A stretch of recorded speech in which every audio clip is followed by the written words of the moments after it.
Greetings, pet lovers. Bridget here with First Street Pets, and today we're going to talk about microchipping for horses. Before I start, I'd like to ask you to please watch through to the end for a super important tip that could save your horse's life. I'd also like to apologize for the weird lighting. It's very early in the morning and it's been raining, so it's kind of dark and gloomy, but a lot of this video you'll be looking at horses and other cool stuff outside rather than my weirdly lit face. Microchipping for animals has been in use since the 90s. I was working in an animal shelter at the time, and we were so excited to see this new technology. We thought that animals would never get lost again. Of course, here we are in the 2020s, and we know that's not true. There are so many variables that chips are often not as effective as we had hoped that they would be. But it is my intention with this video and my other microchipping videos to educate folks on how they can best use the microchipping tool to keep their animals safe, and that includes horses. Microchipping is inexpensive and it provides permanent ID for just about any animal. We know about it in dogs and cats. Of course, today we're going to talk about horses. It's also commonly used in livestock, such as cattle, and also in wild animals for sanctuaries and also for captive breeding programs. I've seen it used for sea turtles and other creatures like that. So your first question may be, why should I microchip my horse? My horse is right here with me. It's not like a dog that's going to run away. Why should I chip it? Well, many thousands of horses end up in a bad place every year. Just do a Google search for auction houses and animal shelters and rescues, and you will find no shortage of horses who once had a loving owner who then ended up in a bad place. Now, many of these horses may have a current owner or a previous owner who would want to know where they are and be able to help them. If not take them back, then at least find a better situation for them. And having permanent ID can help you do that. Many horses look alike. Let's face it, if you see a sea of brown horses, it's really hard to pick out which one is yours. If your horse is lost or stolen, and I see this all the time on sites like NetPosse, unless they're very distinctive or branded, then it can be very difficult to determine which is actually your horse. And you never know where they're going to end up. If they've been stolen and sold, they could be in another state. If you're in Europe, they could be in another country. So it can be very difficult to track down and find your specific horse without some kind of permanent ID. Now, I mentioned brands. Brands are good, but they're less and less common these days, especially on the West Coast. And the brands can fade. They can be hard to trace. In my years in animal control, we did get stray horses. Believe it or not, we got sometimes as many as half a dozen in a year. And often we were trying to track them either by lip tattoos of the thoroughbreds, which if you've ever seen one, you know it just looks like gobbledygook. It's kind of hard to figure out what it is, let alone what it says. And with the brands, there are many thousands of brands. It can be difficult to determine which brand it is, what it's called, how to look up the registration. Is it currently registered to somebody or to a livestock company? Some of the brands I've encountered were from Mexico, so they were impossible to trace in the United States. So there are so many variables that make it difficult to find your horse, but microchipping is a solution for that. Horses do get lost and displaced during disasters. You can see my video on evacuating horses during a disaster. Here in California, we have had some terrible years with fires where people have had to flee their properties, sometimes just turning horses loose or leaving them behind. Horses have ended up in foster homes, at fairgrounds. The chances of horses being displaced or lost or unclaimed are very high in these types of situations. And when you're coming back from wherever you've evacuated to and trying to be reunited with your horses, it can be very difficult without some kind of identification. You may rehome your horse, and there's no judgment here. I've had several horses that I have rehomed for various reasons, either for financial reasons at the time or because they weren't a good fit for me. Some of those horses, I do know what happened to them. Others, I don't. And I would really like to know. I would like to be able to be contacted if the horse were ever in trouble. And there is a way you can do that, but we'll get to that a little later. So one of the places that horses can end up is at an auction house. Now, I'm not going to talk about graphic details about horse slaughter. This is a family-friendly channel, so I don't show any kind of graphic content or discuss that sort of thing. But we all know what I'm talking about. Horses can meet a bad fate at these kinds of auctions. They can also meet a good fate. Some people do go there to buy riding horses just for a good price. But it's important to understand the hundreds and thousands of horses that can go through these auctions on any given week. If they don't have some kind of identification, there's no way for you to even find out what happened to them. I've heard over the years that auction houses or at the border of states or various places are required to check for a microchip or to check for a brand. I couldn't find any legislation in the United States that really requires that, although it is recommended. So I don't know who is actually doing this. I do, however, know that some of the horse rescue groups, such as Equine Rescue Network, do send volunteers to as many auctions as possible and try to get these horses scanned. So it's not 100%, but at least there is a chance that horses going into a sale like that will be scanned. And if there's a chip, someone's going to take a minute to try and find the owner.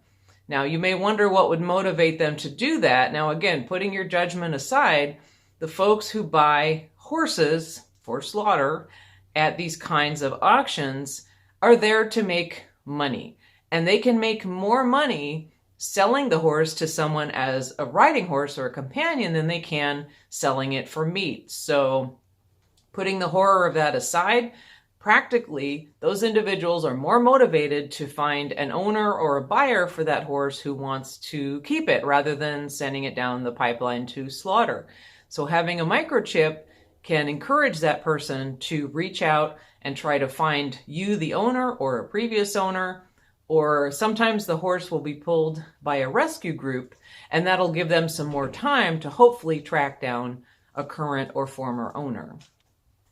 I know that my breed, the Norwegian Fjord, often gets set aside at these kinds of auctions because, again, these folks know that the proponents of certain breeds like the Fjord will almost always buy them and try to give them a better fate. So knowing this, they will set them aside and try to get them pulled by a rescue group. So just know that they are motivated to do that, but they have to have some reason to do so. And a microchip can be one of those reasons. As I mentioned, I couldn't find any specific laws about microchipping implantation or checking for chips in the United States. I did a little research and I did find that there are some requirements in Europe.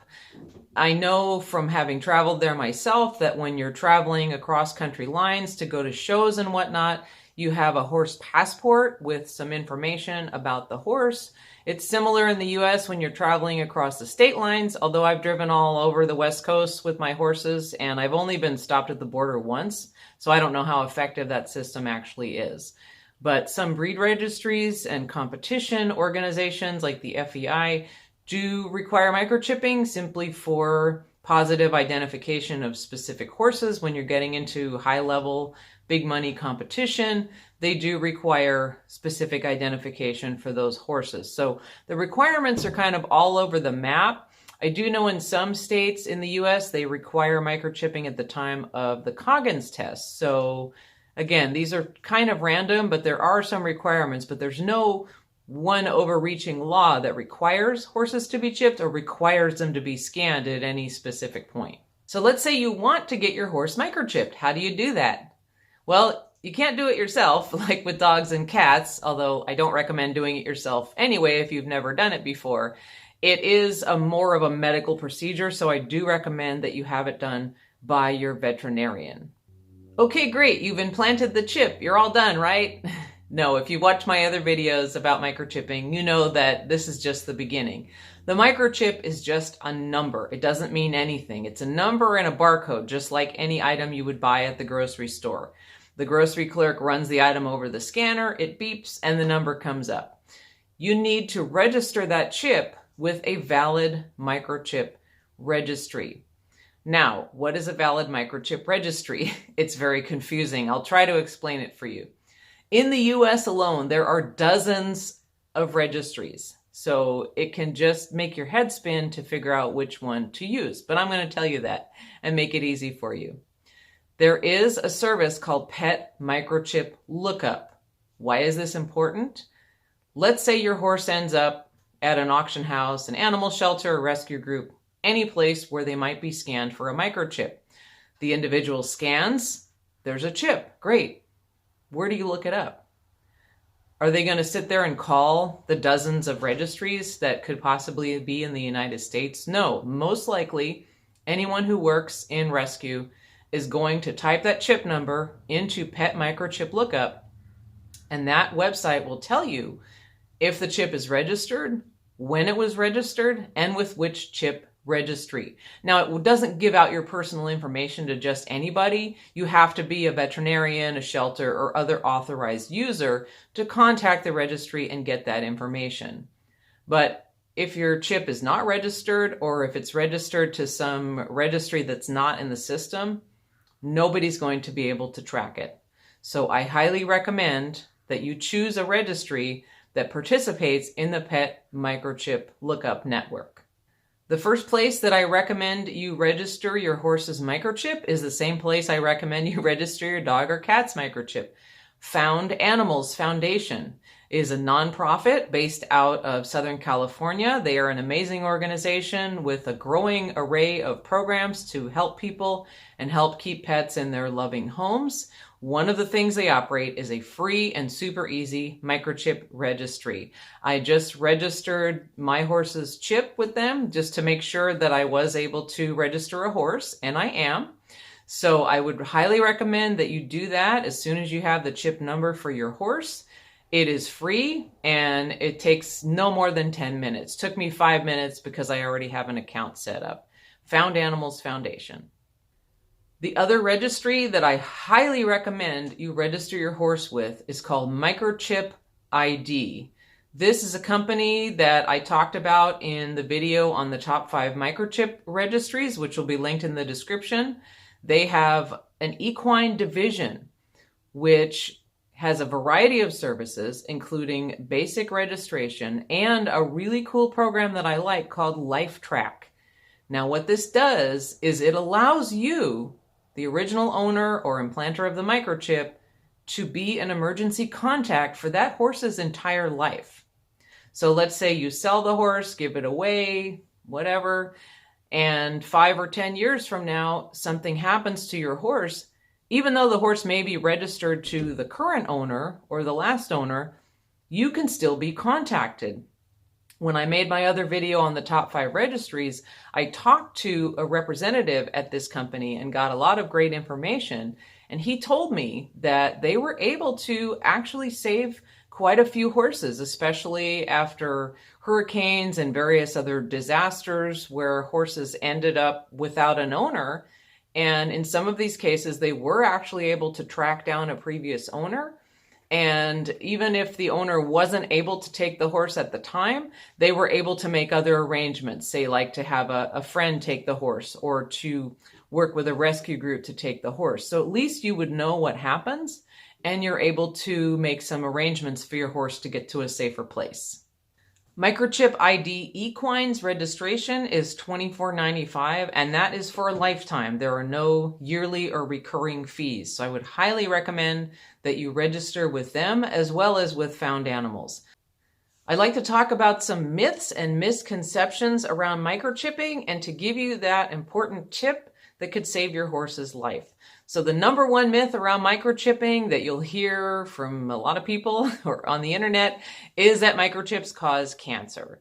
There is no scientific evidence to link the implantation of a microchip with cancer. Many animals get cancer for a number of reasons, just like people. There is no link to microchipping. Those who make this claim cite these studies where mice and rats got cancer at the site of the microchip implantation. These are mice and rats used in laboratories. They're chipped for identification purposes. If you've ever had mice and rats as pets, which I have, they make wonderful pets, they all get cancer. every single one of them. It's very sad they have a short lifespan. They only live 2 to 3 years. And if they live long enough, they get cancer. So this is saying that the chip is causing the cancer is kind of ridiculous, considering that it's so common in those types of animals. Microchips are not GPS. I wish they were. It's not possible at this point. GPS requires a power source like your phone or the GPS unit you may use in the car, or those ones that people use for hiking and going in the backcountry. Microchips are not GPS. They cannot be tracked. It's just a number. So very important to remember that. You're not going to be able to find where your horse is with the microchip. So when I make these videos, I always ask my friends and associates for their input and information on the subject at hand. And I'm always glad I do, because I learn things that I didn't think about before. So when I asked my horsey friends if their horses are chipped and registered, I got a variety of responses. And one particular breeder stated that their horses are chipped and registered. And when I asked with which registry, they said with the breed registry. So very important distinction here. Your breed registry or breed club is not a microchip registry, and it will not help your horse if anything happens to them. You need to still register the chip with a valid registry, like we talked about earlier. It is a good idea to include your chip number with your horse's pedigree or registration or competitive organization membership or whatever. It's always good to have that chip number for identification. It's kind of like putting your dog's chip number on their license application or on your records at the veterinarian, but that is not a chip registry. So super important. If your horse ends up in another state in some bad situation, whoever finds them is not going to know to figure out which breed registry you're with and call them for that information. So super important to understand what is a registry as in pedigrees and a registry as in microchips. So to wrap it up, is your horse not chipped? Call your vet today. I highly recommend it. You don't know if your horse is chipped? Call your vet. Have them come out and scan the horse. Or if you have a friend who does rescue or lost pet recovery, they can scan for you. And I'll be making another video on how to scan horses and other animals for microchips, so stay tuned for that. Your horse is chipped? Go ahead and verify the number, figure out where it is or isn't registered, and get that done today. I hope this has been helpful for you and interesting and educational. I would love to hear, is your horse chipped? Which registry do you use? What are your thoughts on this subject? And have any of you gotten a horse from a rescue or a shelter where you didn't know what their origins were? You didn't know who the original owners were?